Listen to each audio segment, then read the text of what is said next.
moldy probably, and they present all this. Here, see, look. We've traveled from far away.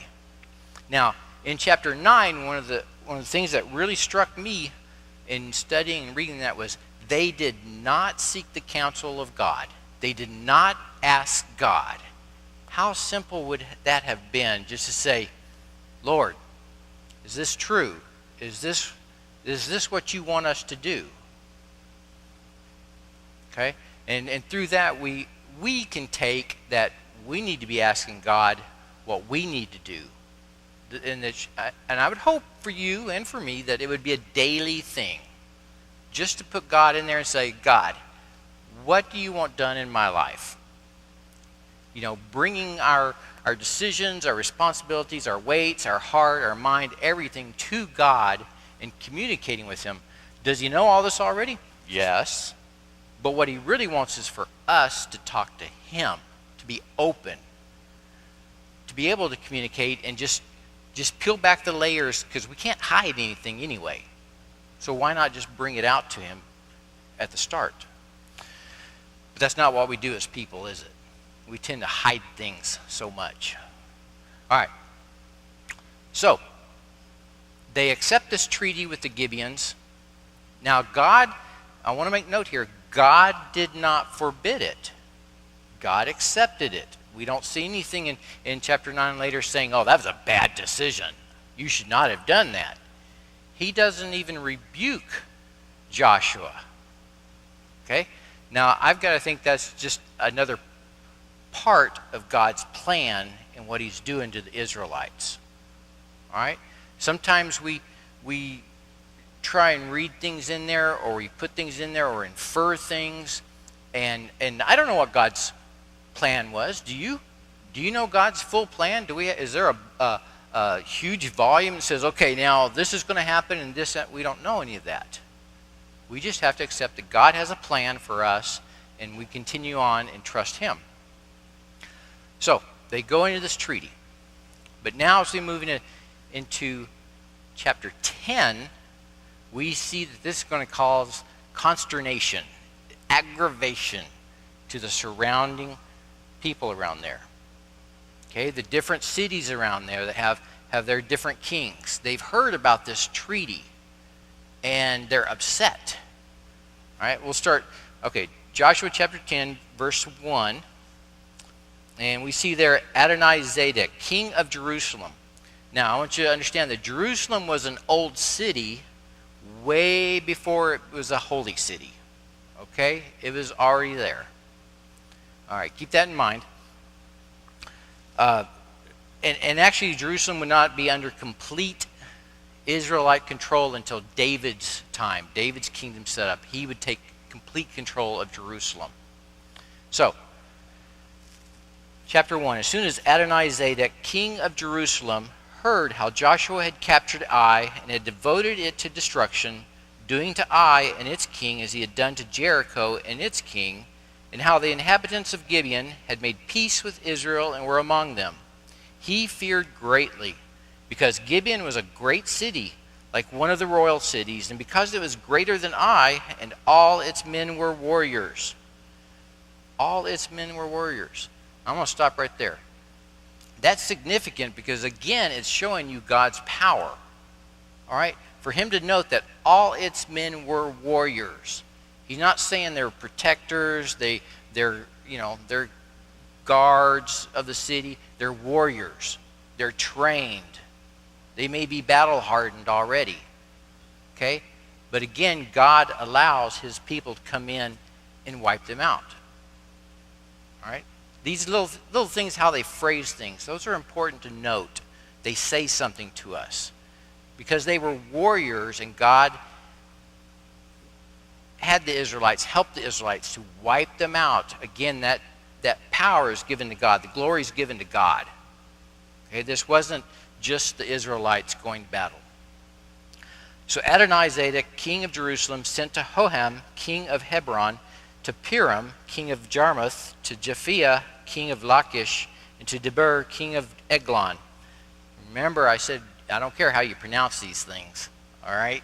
Right or wrong, we get the idea of places and names, saying, "Come up to me and help me. Let us strike Gibeon, for it has made peace with Joshua and with the people of Israel." All right, so word has spread. Now, footnote here, keep in mind that as we go through these events, that even though in Scripture it's easy to think, well, it's just one right after the other. No, there's time in between, okay? They've had to have time the Israelite army has had time to replenish supplies. They've rested a little bit, gotten themselves ready, regrouped, maybe marched to the next scene. And we're going to see that a little bit further in the chapter. But also word has spread out through the land. All right? They've heard what happened at Jericho. They've heard even years before that, they've heard that this God of the Israelites has told the Israelite people that they are going to take this land. Well, after hearing that story on and on, maybe even thinking of it as a folk tale, just a story you tell your kids to scare them or something. But now they see it's actually coming true. All right? They're seeing that this huge Israelite Jewish army has come in, and they are taking city after city.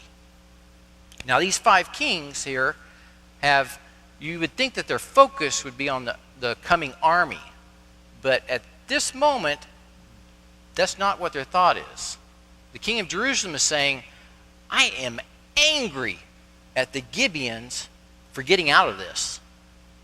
They made a truce with them. And because they fooled them, there's no chance that we're going to be able to deal with this." Okay, they knew what was coming. They wanted to avoid it, but they were also going to take out some frustration on another city. Okay, so he's gathering up these kings and he's saying, we're going to go after Gibeon. We're going to punish them.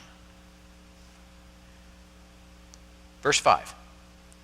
Then the 5 kings of the Amorites, the king of Jerusalem, the king of Hebron, the king of Jarmuth, the king of Lachish, and the king of Eglon, gathered their forces and went up with all their armies and encamped against Gibeon and made war against it. Now, if you remember in past chapters, Gibeon was a walled city. It was fortified. Okay? So these kings are all going after them, after this one city. Now, that must be a massive army right there. To have 5 different armies coming up on you, probably surrounding you. Can you imagine what the Gibeons looking out over that wall going, whoa, these soldiers here, they don't look happy. And they're not our allies, the Israelites. I just traveled to that city the other day and did some trading there. Why are they coming after us? Think of these things that are going through the everyday people's minds as they're looking at this. So we know what's going to happen next, okay? Just like any ally would do, even today. And the men of Gibeon sent to Joshua at the camp in Gilgal, saying, "Do not relax your hand from your servants. Come up to us quickly and save us and help us, for all the kings of the Amorites who dwell in the hill country are gathered against us." Imagine with those armies there camped out, getting ready to do battle, and you're the messenger that has to slip out and slip between to go and get the message to your allies. You have promised yourself as servants to this foreign army. So you're going to send messengers out there and say, we need your help right now. Because if you don't help us and we get wiped out, then we are no longer your servants. You've got to help us. Okay? Let's put it in a very simple form today. Employer, employee. If your employee gets sick and has problems, you generally, as an employer, want to help them because you don't want to waste that training, the money you've put into it. Maybe you've established personal relationship with them. You want to help them. Okay? It makes your company better. Well, same thing that they're counting on for the Israelites. They're saying, we are your allies and your servants. Come help us. And they do. So Joshua came upon them suddenly, having marched up all night from Gilgal. Now remember, the distance here is about 25 miles.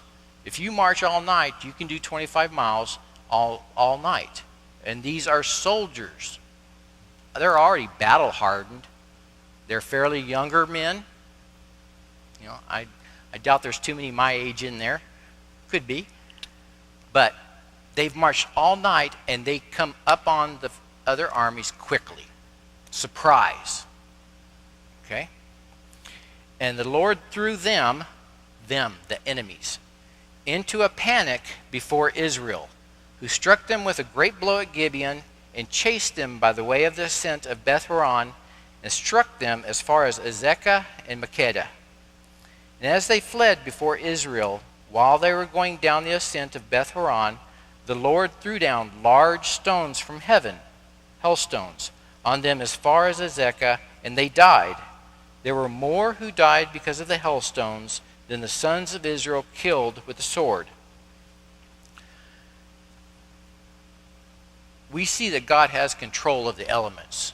This is just one more instance of it. Now, a hailstone is nothing to sneeze at. Every now and then we get a few small hailstones. But have you ever been in a place that's gotten bigger hailstones? I was picking up some furniture one day and I saw a pickup truck, a young military man. So he must have moved up here recently, and he brought his truck with him. And his plate said Texas. And I looked at his hood, and his hood looked like somebody had taken a hammer and just beat it all over in the top of his cab. And I'm like, that's hailstones. That's what happens when you leave your truck outside during a bad hailstorm. We're not talking about, little pellets. We're talking about they can be rock size. And they're coming down out of the atmosphere at great speed and hitting. Now, you might think, oh, it's just an ice ball. Well, that ice ball hurts when it's done at speed. And it has been known to kill people. But those things can vary in size. Anything from very small to very large. The largest ever found and recorded, was in South Dakota in 2010.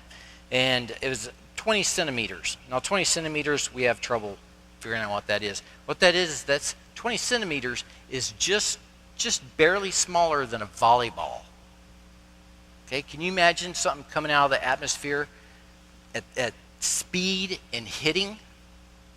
Well, God caused, we don't know what size, okay, caused that to happen to the enemy army. Okay, so let's get into verse 12. At that time, Joshua spoke to the Lord in the day when the Lord gave the Amorites over to the sons of Israel, and he said in the sight of Israel, Sun, stand still at Gibeon, and moon in the valley of Ajalon. And the sun stood still, and the moon stopped, until the nation took vengeance on their enemies. Is this not written in the book of Jashar? In this section of passage, there's two things to note here. First, Joshua spoke to the Lord. Okay? The verses almost give it as a command. But Joshua, in the heat of battle, is asking God to stop the sun and stop the moon. Keep the daylight so that they can continue fighting. Okay? How valuable is that? Well, you don't want to fight at night. All right? You're not going to be able to see each other. All right? We know how valuable light is because in our summertime here, we're out fishing at midnight. Okay? We use every bit of it that we can wring out.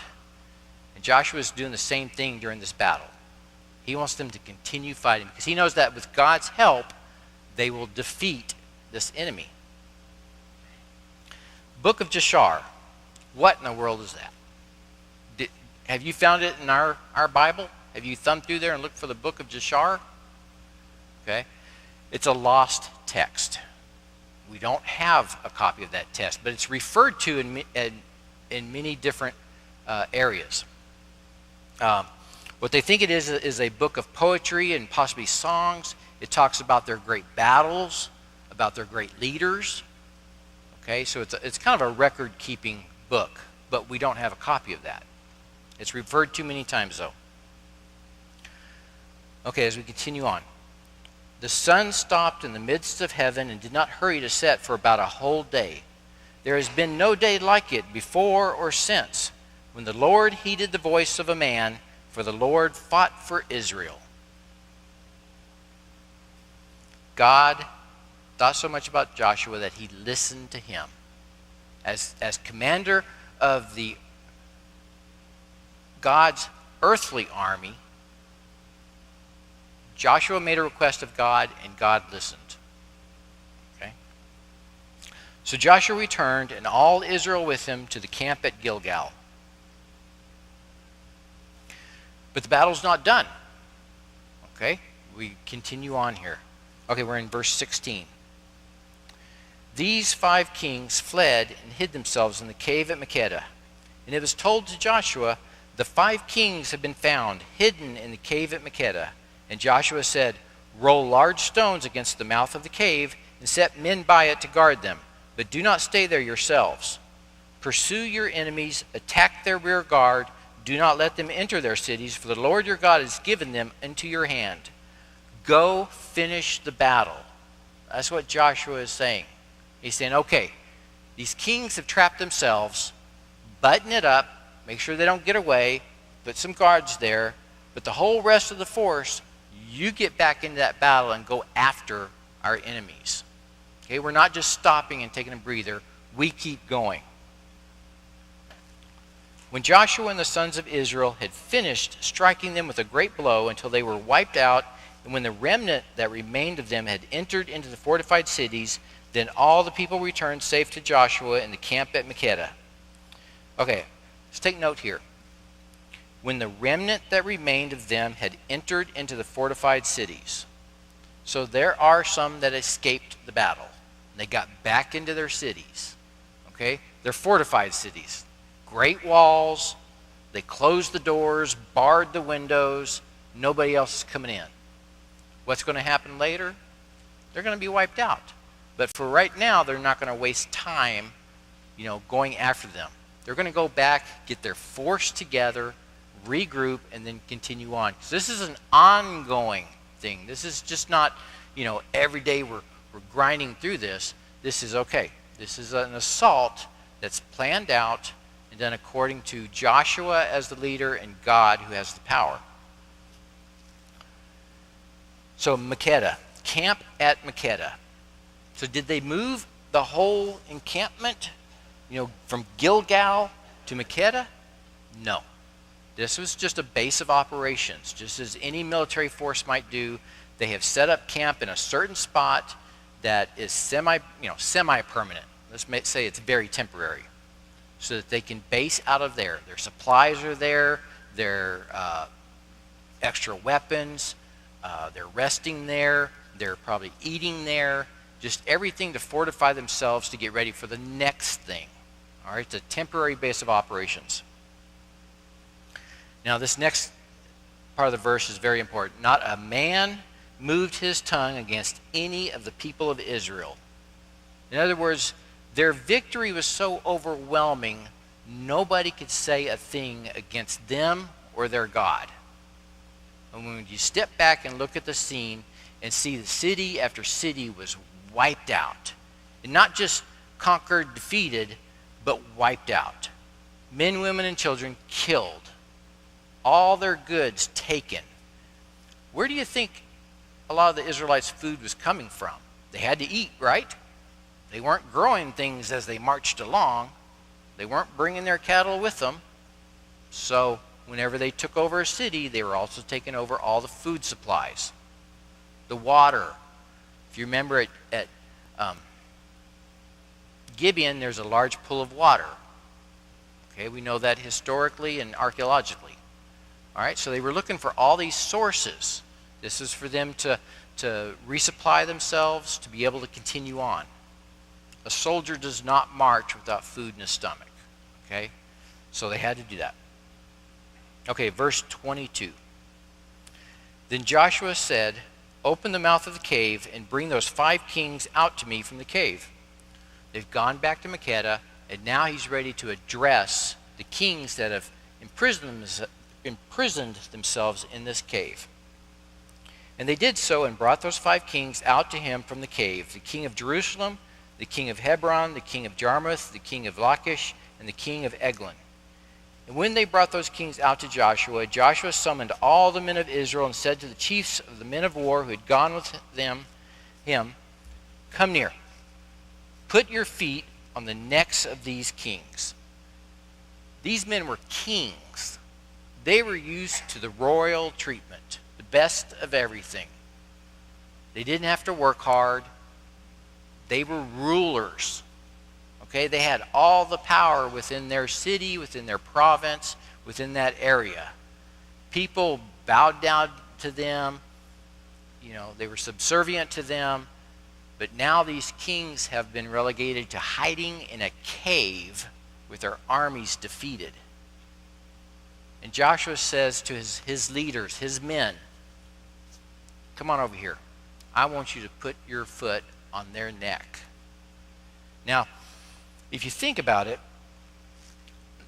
this was not only a symbol of defeat, but an insult to the kings. Okay? If you've got a soldier that's putting his foot on the neck of the king who used to rule soldiers, that's an insult. All right? They are totally showing defeat. And Joshua said to them, "Do not be afraid or dismayed. Be strong and courageous." He's talking to his soldiers. Okay, he's making an example here. These 5 kings right here and their 5 armies that we, with God's help, have defeated. "For thus the Lord will do to all your enemies against whom you fight." Just that little short verse there, he's giving the glory back to God. He's not saying, "We did this, we defeated them." He's saying, "The Lord's defeated them." And afterward, Joshua struck them and put them to death, and he hanged them on 5 trees. And they hung on the trees until evening. I think it's significant here to note that Joshua killed these 5 kings. According to this verse, Joshua himself did that. I mean, as commander of the army there, he himself is going to get his hands bloody. We've seen way back since the time they left Egypt that Joshua was already a warrior. Moses had sent, as Moses' aide, Moses had sent him to defeat the Amorite kings before. Okay, that was a long time ago. We've seen that Joshua is a strategist. He's a soldier. He knows how to do these things. So again, he's showing to his men, I can do this too. I'm a soldier. I'm a warrior. I may be old, okay? Let's not forget that fact. He is not in his 30s or 40s. He's much older. But he can get his hands dirty too. Get them bloody. All right. And he hanged them on 5 trees, and they hung on the trees until evening. But at the time of the going down of the sun, Joshua commanded, and they took them down from the trees and threw them into the cave where they had hidden themselves, and they set large stones against the mouth of the cave, which remain to this very day. You know, I've talked about this many times, that phrase, remain to this very day. When I was a kid, a small child, reading this, I thought, it's still there today. They should be able to find that. Okay, it took me a while to realize that it meant when this was written, that was still there. The monuments that the Israelites had built for different occasions, okay, the crossing of the Jordan, you know, to this day meant they were still there at the time of the writing. It does not mean they're still there today.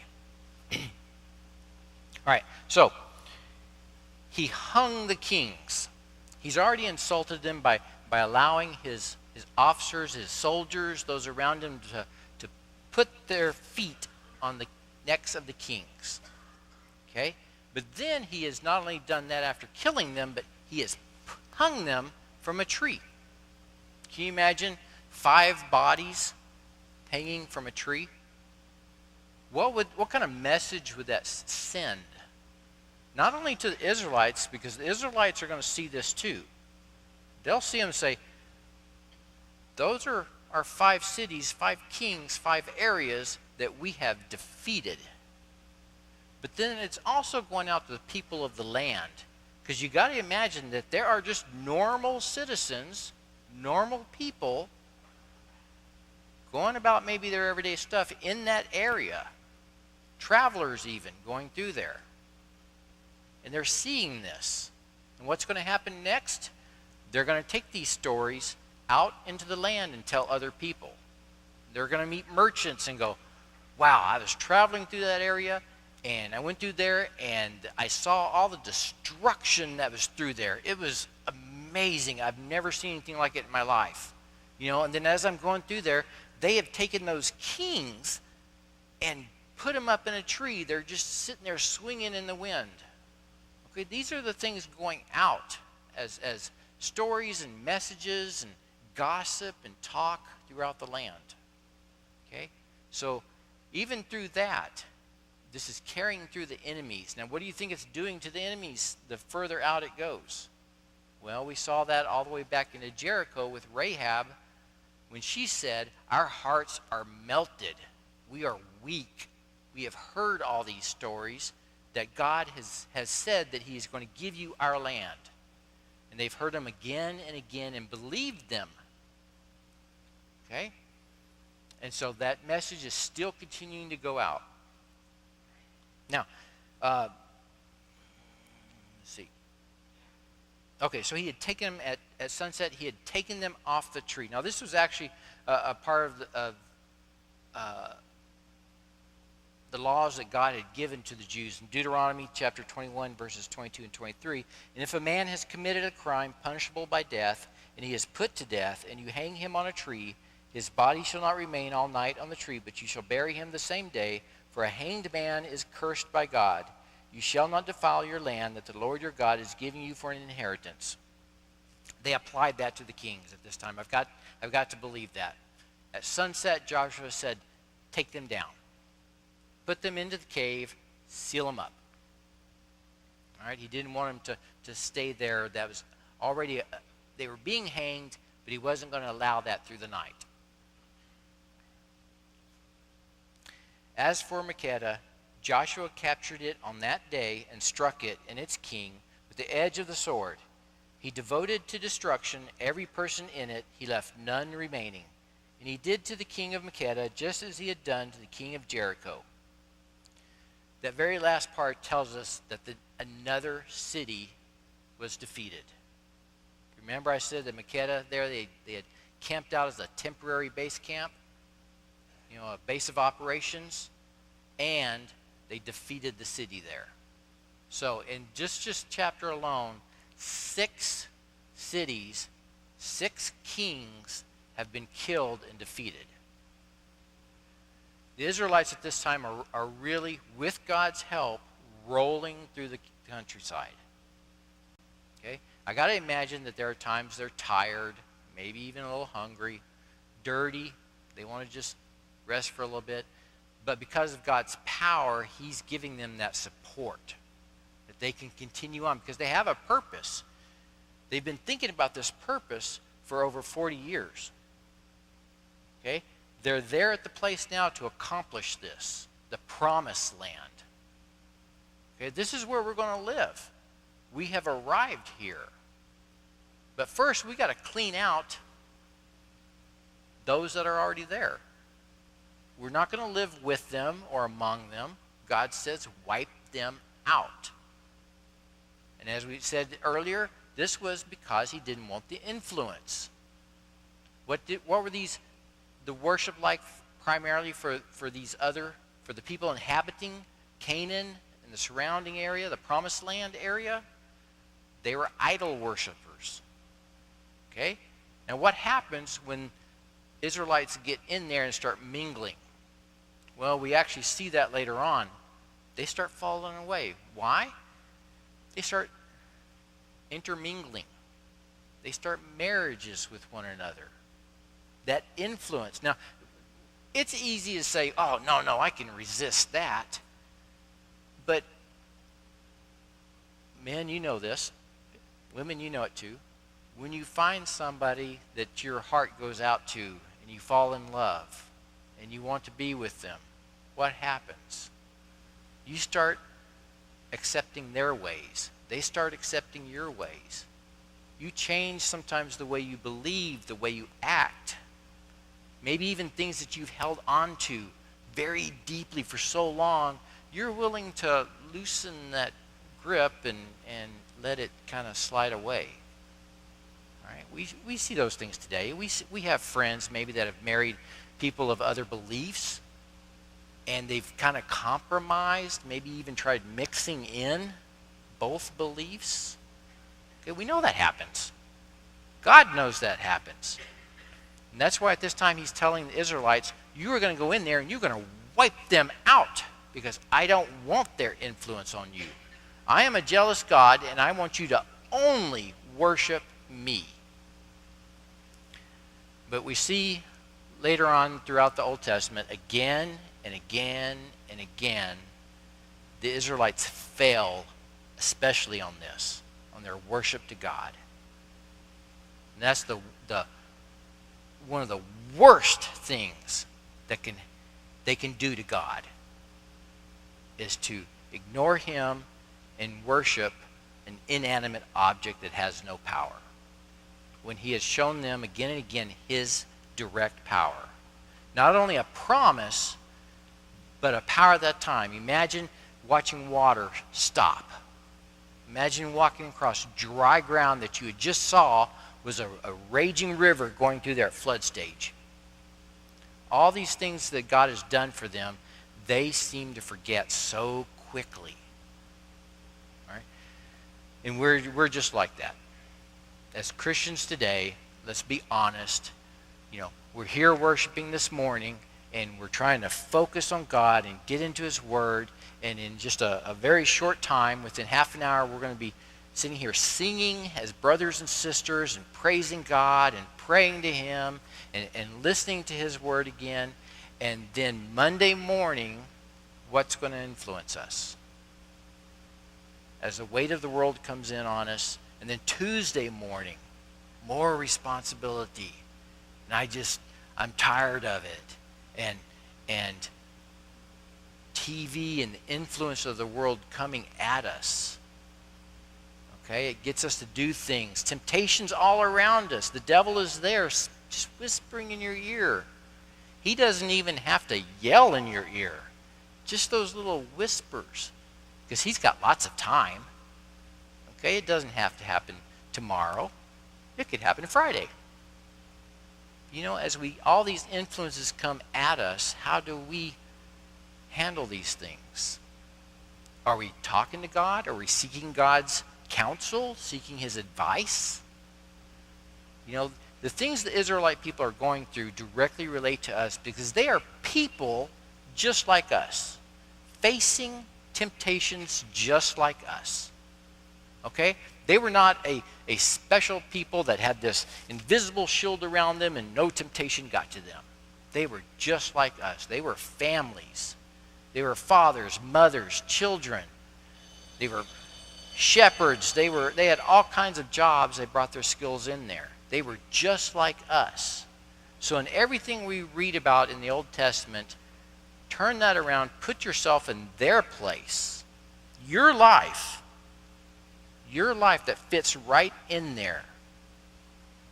What would you be doing during that time? The mothers, the wives, the children are back at Gilgal. They're doing their washing. They're feeding their children, taking care of their families, taking care of the livestock, chasing that sheep that got out of the pen and is running out in the field. And I got to go get it. Just the normal everyday activities.